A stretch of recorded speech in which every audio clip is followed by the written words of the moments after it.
मैत्रिणींनो, अशा पद्धतीने आपली मेथ्यांची मसाल्याची भाजी तयार आहे.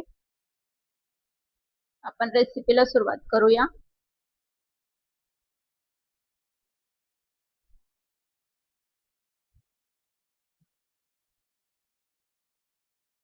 नमस्कार मैत्रिणींनो, आज आपण अख्खी मेथीची भाजी बनवणार आहेत. अख्खी मेथी अशी असते, ही आपण जी लाडू मध्ये वापरतो ती मेथी, अख्खी मेथी असते ती तिची भाजी आपण मसाल्याची बनवणार आहोत. अशा पद्धतीने असते, बघू शकता तुम्ही अख्खी मेथी.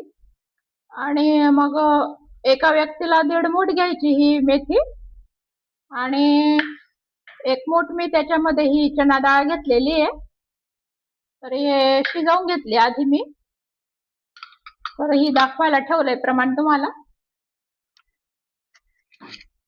तर मी ही शिजवलेली आहे, अशी छान मऊ शिजून गेलेली ती, बघू शकता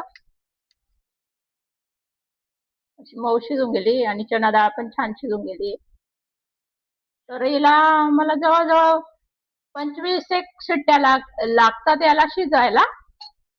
जर तिला पाण्यात टाकली आपण अर्धा 1 तास आधी, मग 2-4 शिट्ट्यांचा फरक पडू शकतो.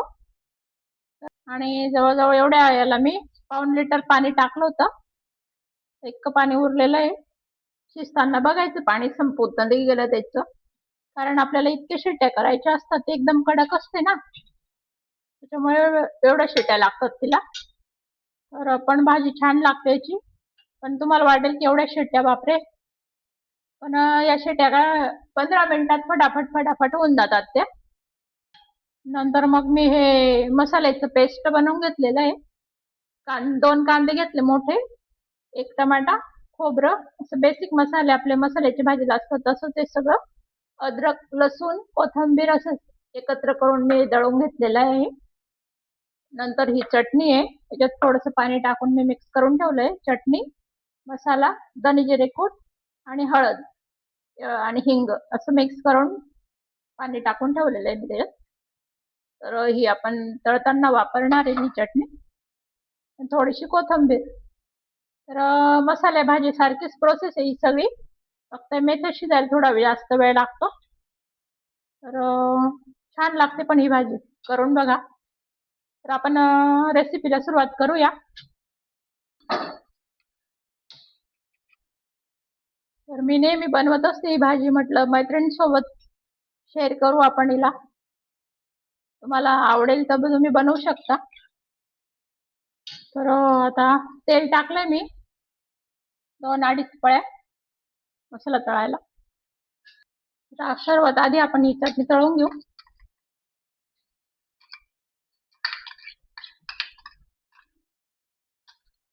पाऊण चमचा चटणी टाकली मी, अर्धा चमचा मसाला, पाव चमचा हळद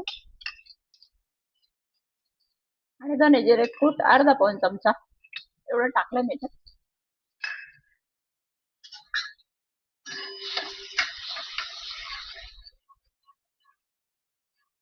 गॅस मंदच करायचा.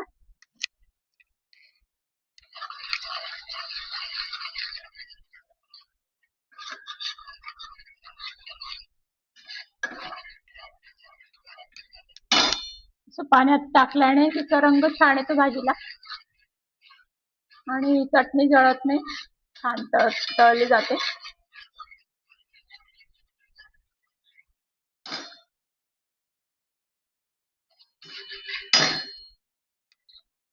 आता याच्यात आपण हा मसाला टाकून देऊ तळायला, पेस्ट. याच्यात खोबरं पण टाकलंय मी, सगळं भाजून घेतलं आधी. कांदे भाजून घेतले, कांदे, खोबरं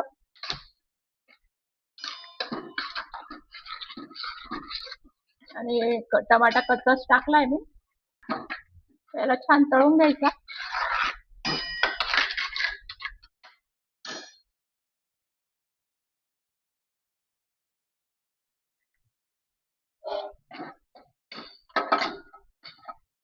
थोडंसं पाणी टाकायचं त्याच्यात.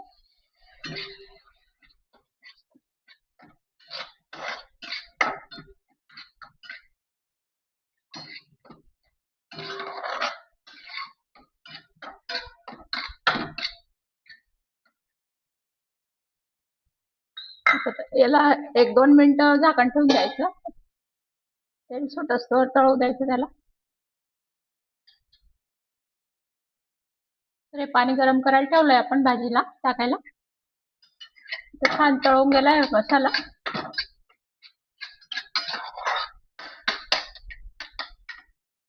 आता आपण हे भाजी टाकून देऊ. मेथ्या आपण हे पाणी थोडस उरवून ठेवू. हे समजा असं वाटलं की जास्त कडू झाली भाजी, आपण ते पाणी काही टाकणार नाही, थोडस उरवून ठेवू. मी सर्वच टाकून देते, पण तुम्हाला जर असं वाटलं की कडू जास्त होईल भाजी, तर मग आपण हे पाणी लागता लागता टाकायचं. आम्ही सगळंच टाकून देतो आणि तुम्हाला दाखवण्यासाठी मी.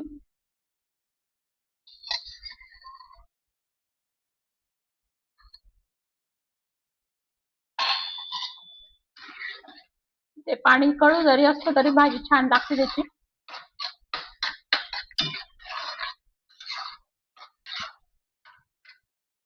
भाजी चांगली उकळल्यानंतर पाहून घ्यायचं. तुम्हाला वाटलं कडू लागते, व्यवस्थित आहे, मग पाणी नाही टाकायचं. हे पाणी उकळून गेलं, हे टाकायचं इथे. आपल्याला जेवढं सार पाहिजे तेवढं करायचं. भातासोबत पोळी सोबत छान लागते भाजी. भाकरी सोबत पण छान लागते, बाजरीच्या भाकरी सोबत. त्याच्यात चणा डाळ पण शिजलेली असते ना, त्याच्यामुळे ते पण घट्टपणा येऊन जातो. कटाच्या आमटी सारखं होऊन जातं ते सार.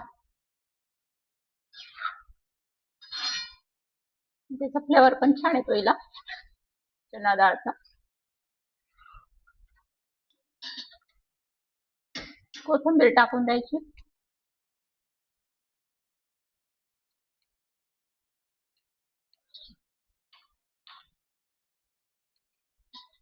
आणि 5-7 मिनिटं उकळू द्यायची तिला,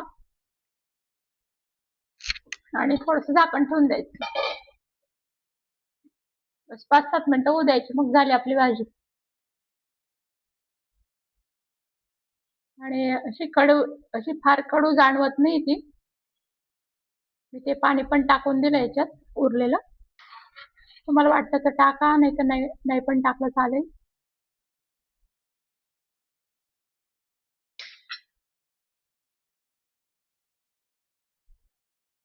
बघू शकता मैत्रिणींनो, आपली मेथ्यांची भाजी तयार आहे. आपलं ताट पण तयार आहे. अशा पद्धतीने भात, पोळी, भाजी